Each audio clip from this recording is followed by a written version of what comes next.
Anyone who defends his native land from invaders, and anyone who defends children of his nation from enslavement, every such warrior is on the path of justice.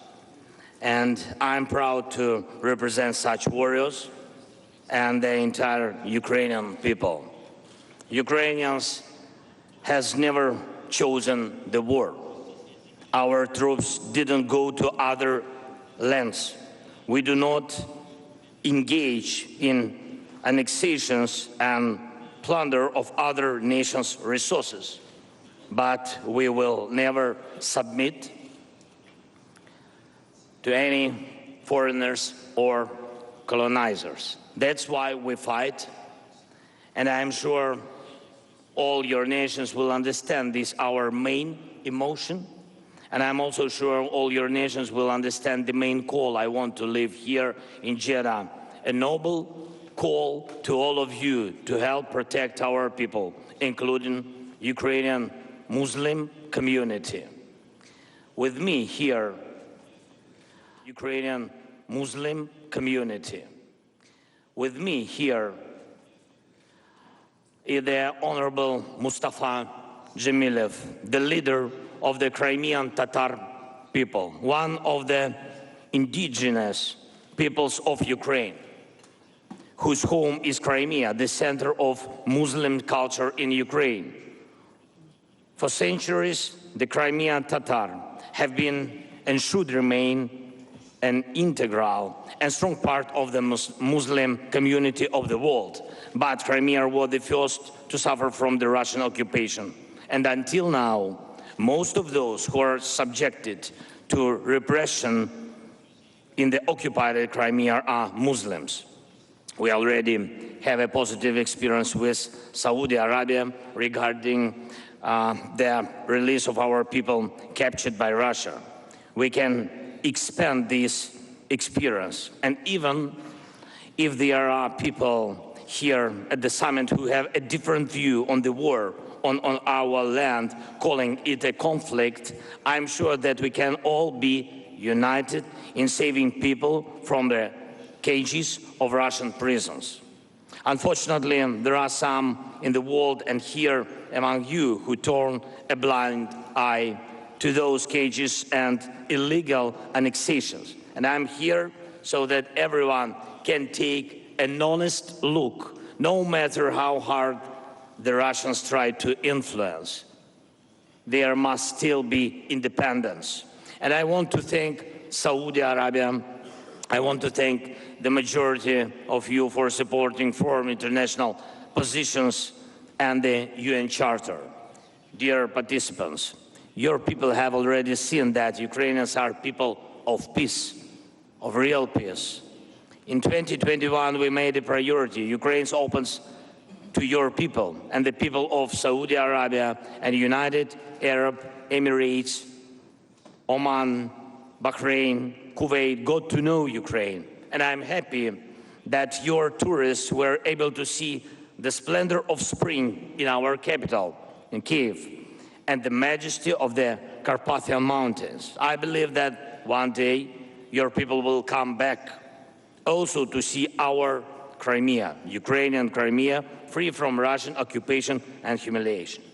Our relations are also tied by the education of tens of thousands of Arab students in our universities every year.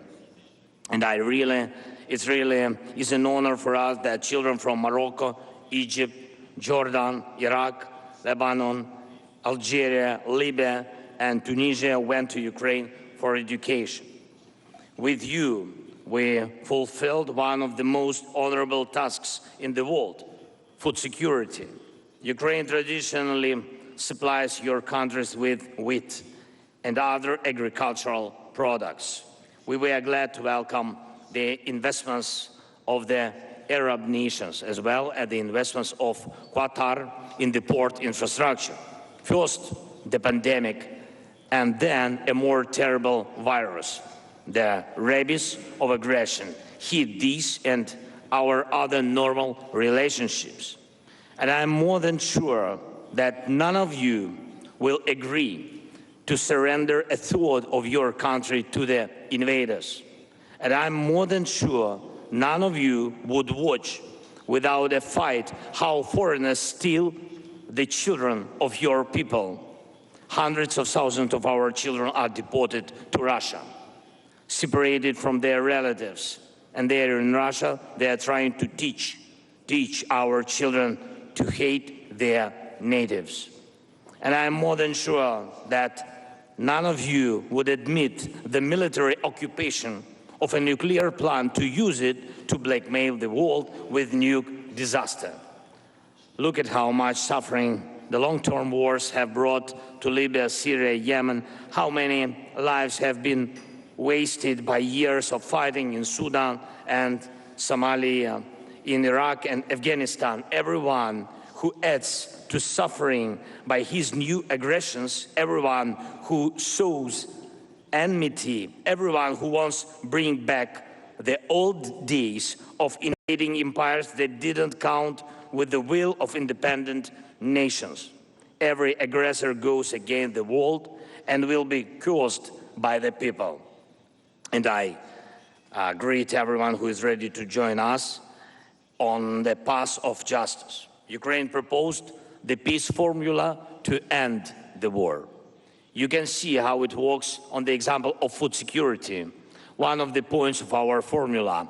Even when the war is thrown into our home, we do everything so that the homes of other peoples also survive.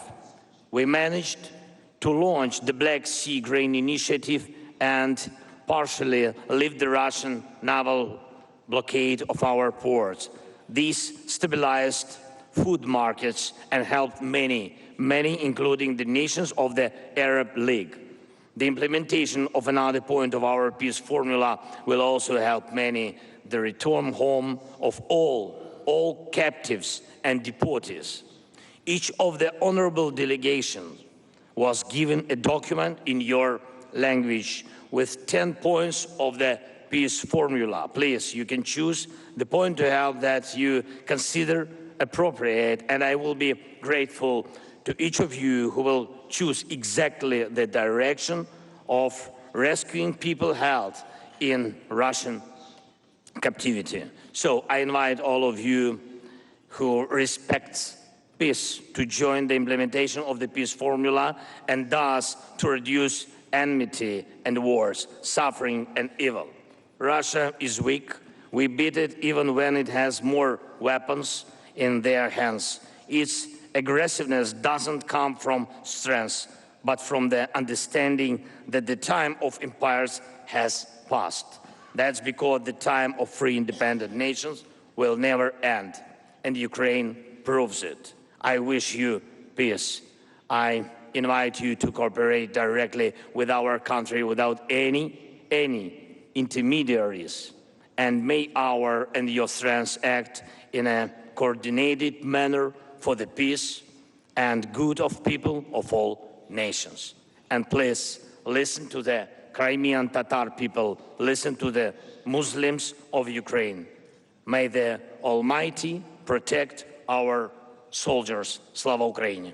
Thank you. السيد الأمين العام لمجلس التعاون الخليجي